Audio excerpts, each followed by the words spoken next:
আসসালামু আলাইকুম, নমস্কাৰ। আপোনালোকে সকলে জানে মোৰ ফালৰ পৰা কিছুমান সমষ্টি প্ৰাৰ্থী থিয় কৰাম বুলি নিশ্চয় আপোনালোকে জানে। আৰু মই কোনো দলীয় নহয়, ৰাইজৰ মনোনীত প্ৰাৰ্থী নিৰ্দলীয় হিচাপে থিয় কৰাম। আৰু ইতিমধ্যে মই ৯ নং বিশিং জোৰা সমষ্টিত মই প্ৰাৰ্থীৰ সাজু কৰিছোঁ। জিয়াবুৰ ৰহমান ওৰফে মাছুম খান বুলি কোৱা হয়। তেখেতক আমি প্ৰাৰ্থী ৰূপে থিয় কৰাম আৰু ৰাইজৰ সম্পূৰ্ণ সহায় সহযোগিতা বিচাৰিছোঁ। আৰু মই নিৰ্বাচনত যাম। বিগত দিনত অজয় চৌধুৰী বিধায়ক আছিলে, বা তেখেতে কি কৰিছে কি কৰা নাই নিশ্চয় আপোনালোকৰ ৰাইজৰ মনত আছে। ক'বলৈ গ'লে বহুত কথা, ৰাইজক আমি সেয়া পিছত কম। গতিকে আমাৰ প্ৰাৰ্থীসকলৰ আমি ইতিমধ্যে ঘোষণা কৰিছোঁ, আৰু প্ৰাৰ্থীজনক আমি জিয়াবুৰ ৰহমানক মই কৈ দিছোঁ, নিৰ্দেশ দিছোঁ, ওৰফে মাছুম খান বুলি পৰিচিত হয়। তেখেতক মই নিৰ্দেশ দিছোঁ, তুমি ফিল্ডত যোৱা আৰু কেম্পেইন চলাই থাকক।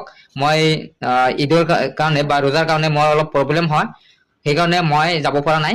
নিৰ্বাচনত ডিক্লেয়াৰ দিয়াৰ লগে লগে মই তেখেতে হৈ কেম্পেইন চলাই আৰু তেখেতৰ নমিনেশ্যনত ছাবমিট কৰা যিখিনি কৰিব লাগে কৰিম। আৰু ৰাইজৰ সহায় সহযোগিতা কৰি তেখেতক যাতে আমি বিচাৰোঁ যাতে সহায় কৰি এইবাৰ ৰাইজৰ যি সমস্যা সমাধানৰ ক্ষেত্ৰত যাতে আমাক হাতখন মজবুত কৰে, তাৰে আমি কামনা কৰি মাছুম খানক যাতে এইবাৰ জিকাই লয় তাৰে কামনা কৰিছোঁ।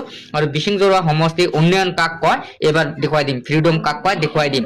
গতিকে চুকুৱালি হাত মজবুত আছে, আৰু চুকুৱালি ইনশাল্লাহ ৰাইজৰ আশীৰ্বাদত ইনশাল্লাহ এইবাৰ নিশ্চয় চুকুৱালি হাত মজবুত হ'ব। আৰু মজবুত যেতিয়া হ'ব তেতিয়া আমি যুঁজিবলৈ সাহস পাম।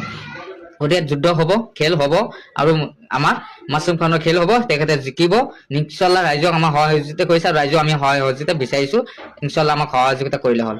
ধন্যবাদ। আমি মাছুম খানৰ হৈ প্ৰচাৰ চলাম, আৰু কোনোপধ্যে আমি হাই নামানো।